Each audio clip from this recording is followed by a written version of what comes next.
Hey, welcome back everyone. Today I've got a really exciting episode for you. I'm going to talk about if you should pay off your home early. I know it's a question that's on a lot of people's minds. A lot of people have different points of view on it. And honestly, I will say that it is not as simple as just a yes, do it or no, don't answer, but I'll go over all of that. If you're returning to this channel, welcome back. If you're new, glad to have you. With that, sit back, relax, and I hope you enjoy.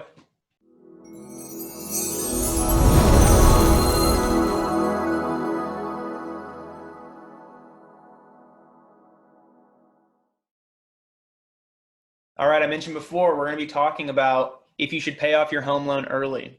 So there are very differing opinions, and I'm going to give you the full disclosure. There is no set answer. I'm not going to give you the yes, you should or no, you shouldn't. However, I hope that I can help you make an informed decision on where in this line of maximizing your profits and reducing your debts you fall and what the best strategy for you will be. So the big term, the most important term when deciding if you want to pay off your home loan or really any loan, any kind of investment that you're going to be making is opportunity costs. So what are your opportunity costs when you're looking at paying off your home loan? So the biggest thing to look at is the difference in interest rates between what your home loan is and what any other investment you could make would be. If you can make 100% of your money back, you would obviously take that over paying off something that's at a 0% interest rate. These are obviously very big extremes. However, those are the ways you've got to look at it.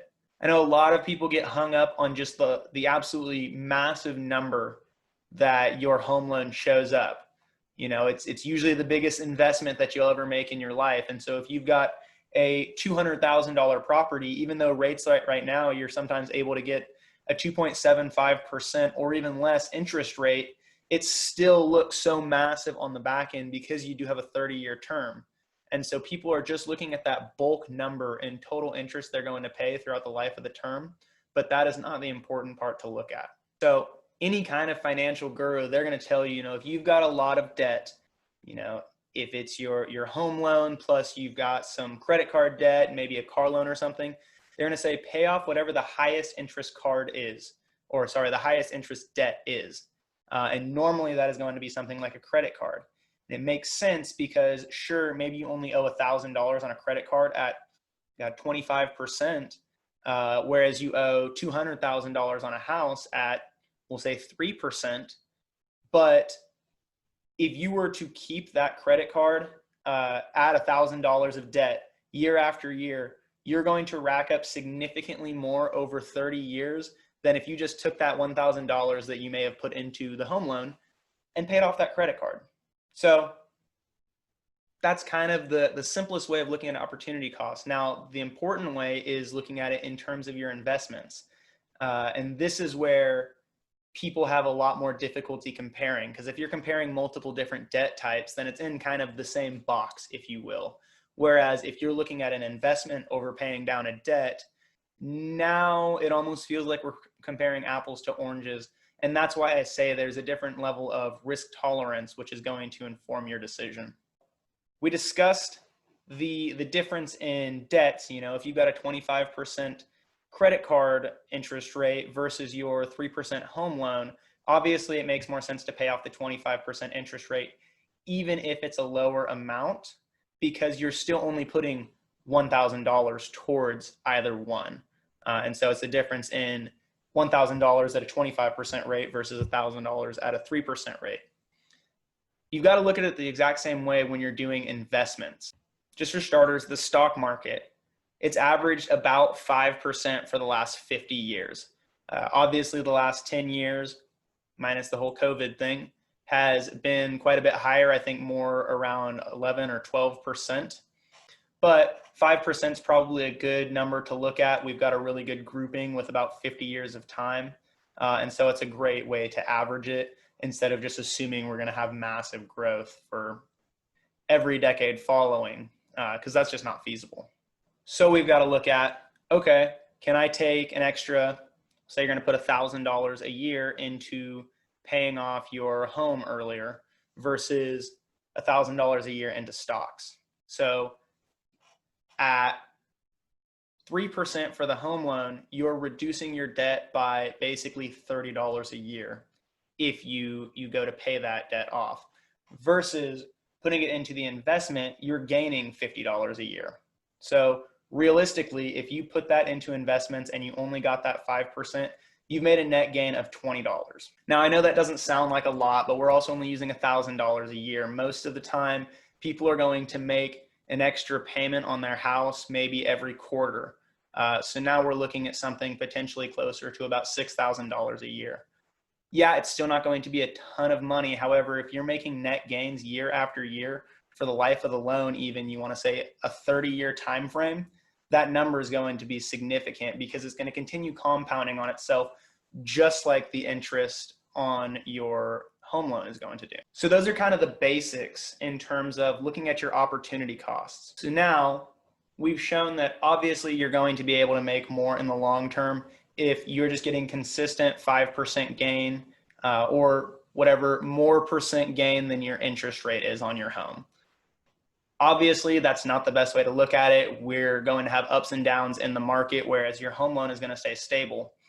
And so a lot of people, they want to reduce their debt on that just in case something like, the '08 market crash happens again.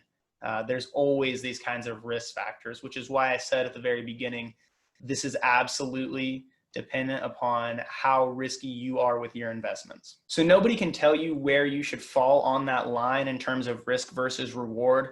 However, I can say that there's a couple factors you can do to look at in your own life to make sure that you are in a comfortable position and you are prepared for any potential crashes and it's not going to end up ruining you for life.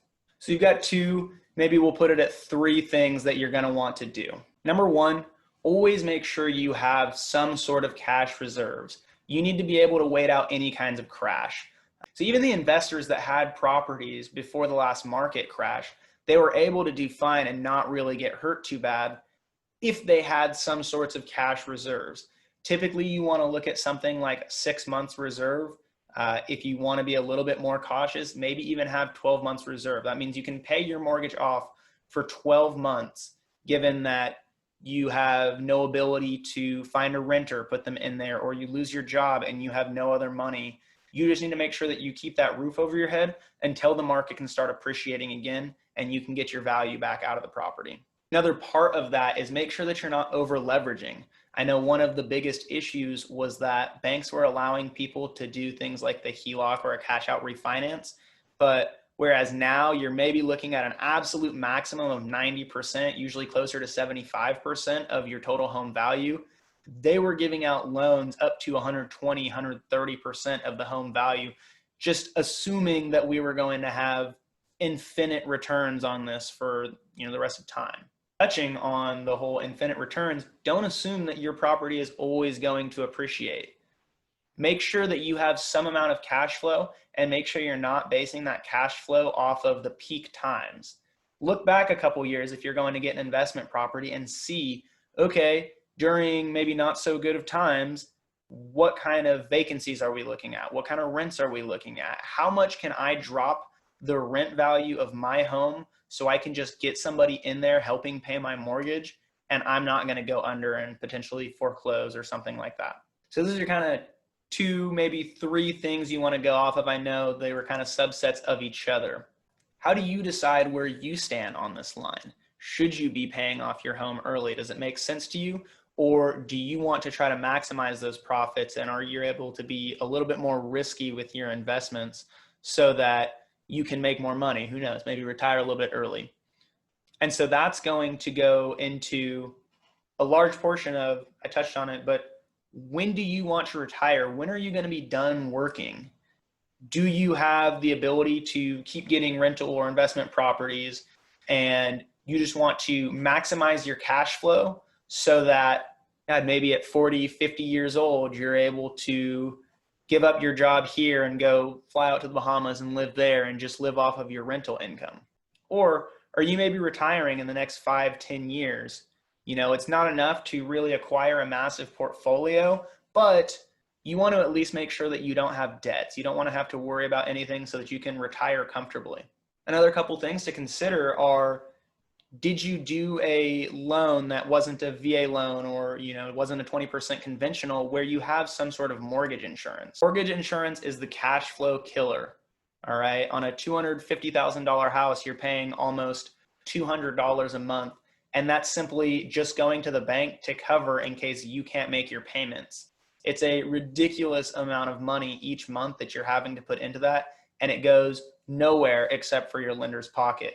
So if you do have something like that, it's probably going to end up being more beneficial to pay off the loan until you at least get to that 20% mark.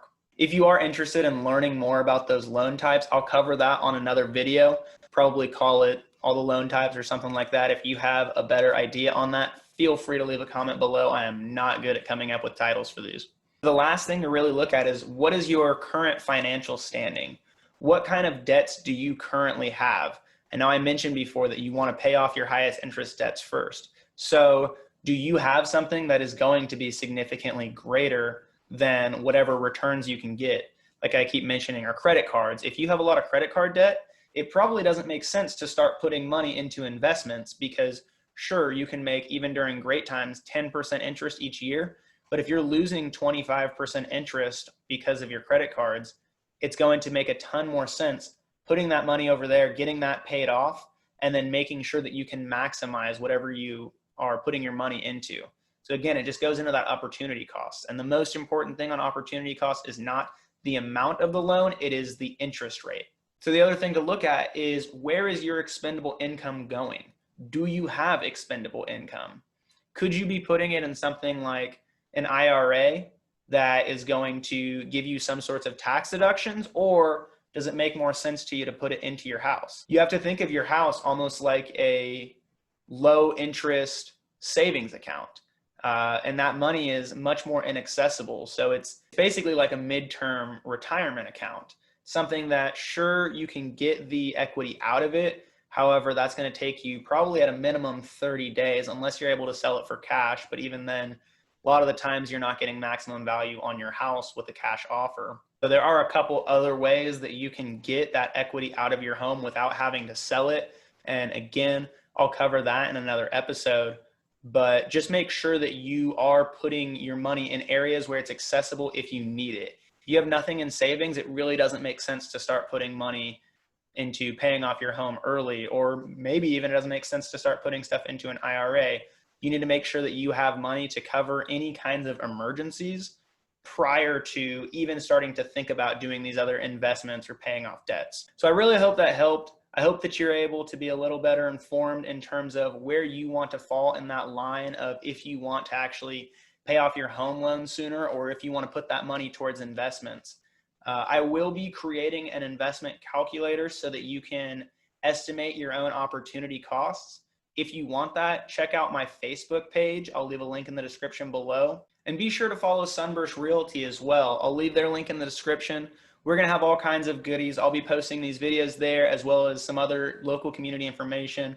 And we're also going to have all of the charities and volunteer events that we'll be doing. Currently, we're sponsoring an organization who is helping fund research for pediatric cancer. I'll leave their information in a link below as well. Feel free to check out their page. They're selling shirts currently. They have some shirts left that are $5. Of those, all $5 goes directly to cancer research.